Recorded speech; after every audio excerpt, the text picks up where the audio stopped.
Hello everyone, আজকে বানিয়েছি একটু অন্যরকম একটা জিনিস, টক ঝাল।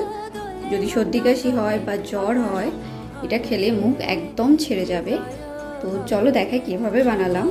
প্রথমেই প্যানে সর্ষের তেল দিয়ে দিচ্ছি, আর সর্ষের তেলটাকে গরম করে নেব ভালোভাবে। এরপর দিয়ে দিচ্ছি দুটো শুকনো লঙ্কা, এটাকে বেশ কড়া করে ভেজে নেব। কড়া করে ভাজা হয়ে গেছে, এখন তুলে নিচ্ছি। দিয়ে দিলাম কয়েক কোয়া রসুন, এটা একটু নরম হয়ে গেলে দিয়ে দেবো। আর এখানে আমি দুটো পেঁয়াজ নিয়েছি, একটা বড় সাইজের, একটা মাঝারি সাইজের। ভালো মতো পেঁয়াজটা ভেজে নেব। একটু নরম হয়ে এসছে এখন, আর একটু ভাজবো, এরপরেই তুলে নেব। ভাজা হয়ে গেছে, এর থেকে বেশি আর ভাজবো না, এখন তুলে নিচ্ছি। এখন আমি ওই প্যানে যেটুকু তেল ছিল তার মধ্যে একটা একটা করে টমেটো দিয়ে দেবো। টমেটোগুলোকে জাস্ট মাঝখান থেকে একটা কাট করেছি, ব্যাস। এই মুহূর্তে এটাকে আমি এখন চাপা দিয়ে দেবো, যাতে তাড়াতাড়ি নরম হয়ে যায়।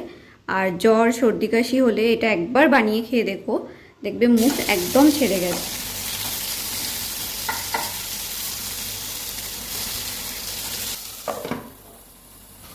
এপিট ওপিট উল্টে পাল্টে আমি টমেটোগুলো নরম করে নিয়েছি। এই মুহূর্তে লবণ দিয়ে দিচ্ছি। এবার আর কিচ্ছু না, টমেটোগুলোকে প্রেস করলে স্কিনটা বেরিয়ে আসবে। এভাবেই স্কিনগুলোকে বের করে নেব। স্কিনটা বের করে নেওয়াতে টমেটোগুলো আরও নরম হয়ে গেছে। এখন একটা হাতার সাহায্যে ভালো মতো স্ম্যাশ করে নিচ্ছি।